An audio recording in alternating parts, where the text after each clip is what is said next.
Hi everyone, I am Angela Heise and I work with the so-called human skills, the skills that help us understand ourselves, connect with others and navigate life from the inside out. So it's about emotional awareness, it's about needs, boundaries, communication, leadership and self-leadership, and they're all part of the human skills. So today we're continuing the topic that we started exploring the last time, owning your power and how this connects to emotions, needs and boundaries. So today let's talk about emotions. And when I talk about emotions, I don't mean the ones we perform, not the ones we've been taught to hide, apologize for, or only show in private. I mean the real ones. The ones that tingle in your chest when something matters, that tightens your gut when something feels off, and that flood you like a heat wave when something triggers you. The thing is, emotions are not irrational. They're not dramatic or too much. They're not a problem.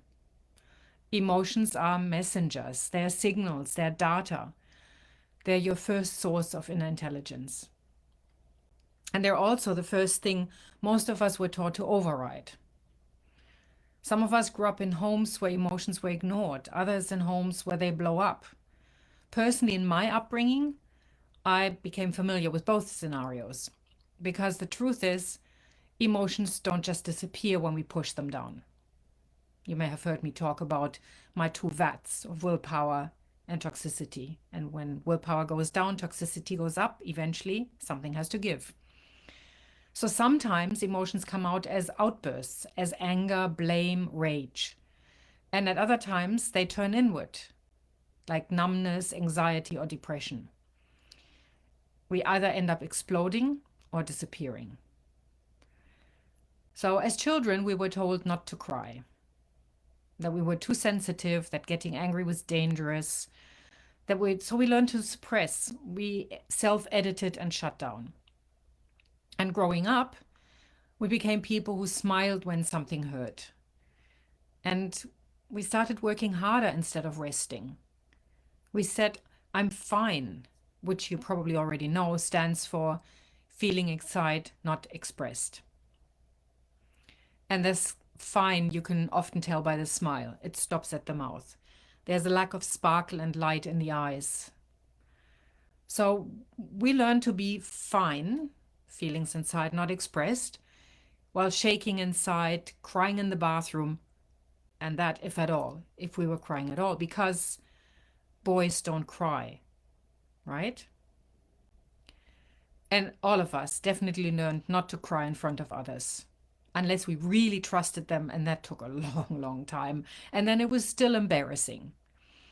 Thankfully, that attitude is changing. Although, given the current mental health epidemic, I think it could happen a bit faster.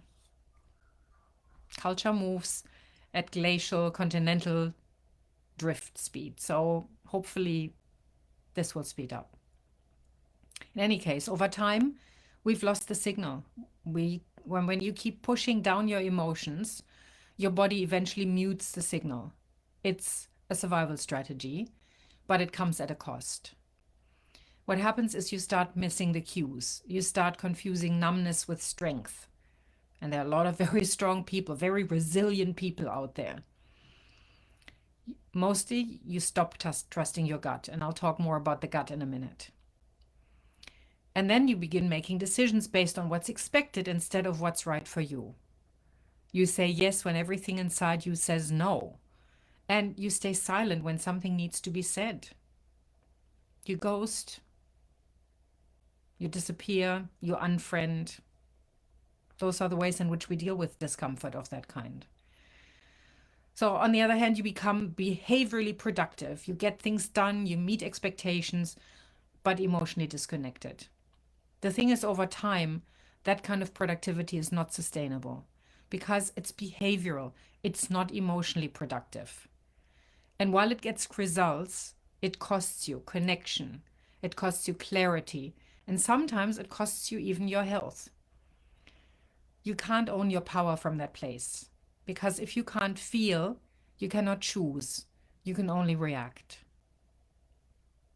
The first step in reclaiming your power is therefore not a big dramatic boundary or a bold no. It's pausing long enough to ask yourself, what am I actually feeling? Not what am I thinking? Not what am I perceiving? That's a whole different topic for another talk.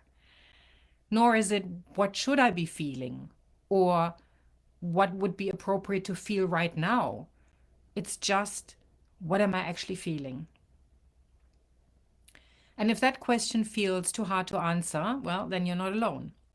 Most people I work with can only name 2 or 3 emotions: happy, sad, angry, maybe frustrated.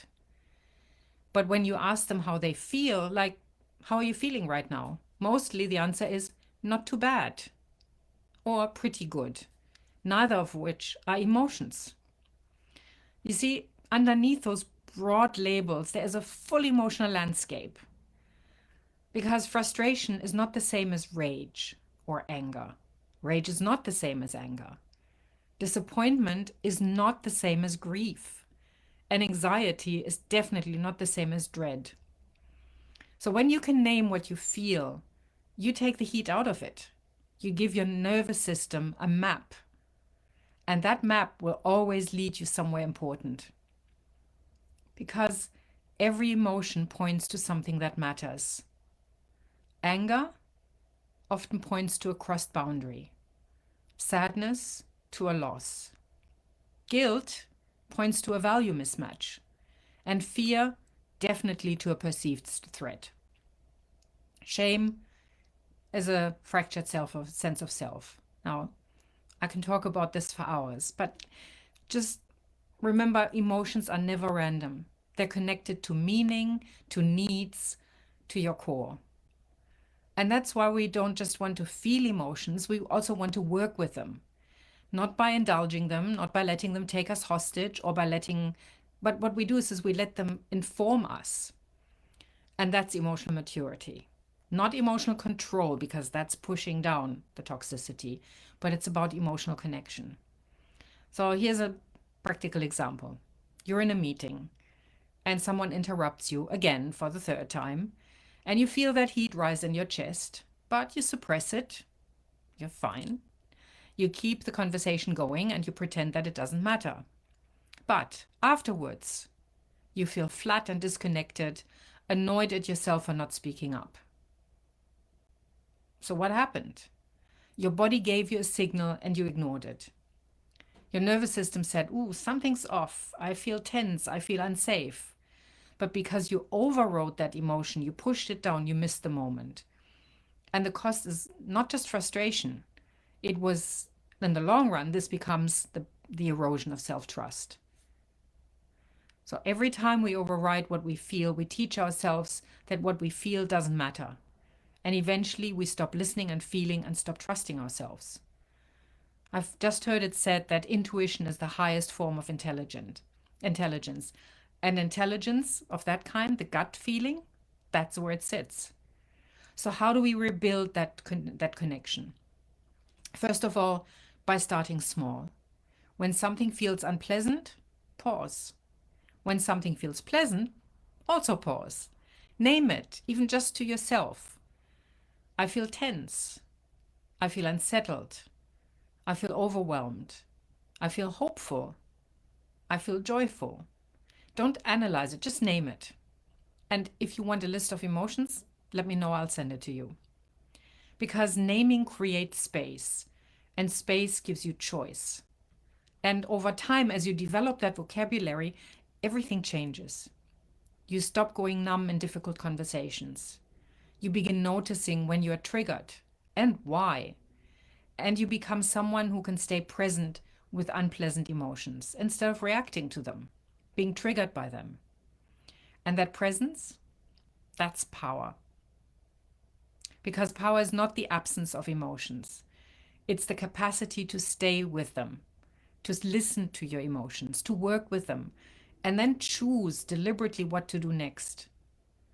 So we'll unpack the connection to needs and boundaries and what that looks like, including how to respond to someone who interrupts you, in the next two talks.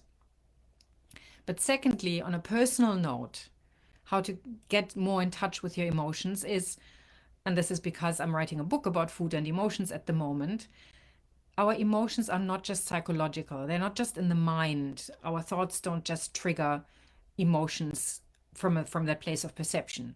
They're also biochemical. Mostly they're biochemical.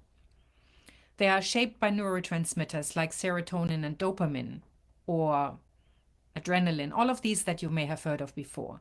And they are influenced by what we eat because especially dopamine and serotonin are largely produced in the gut.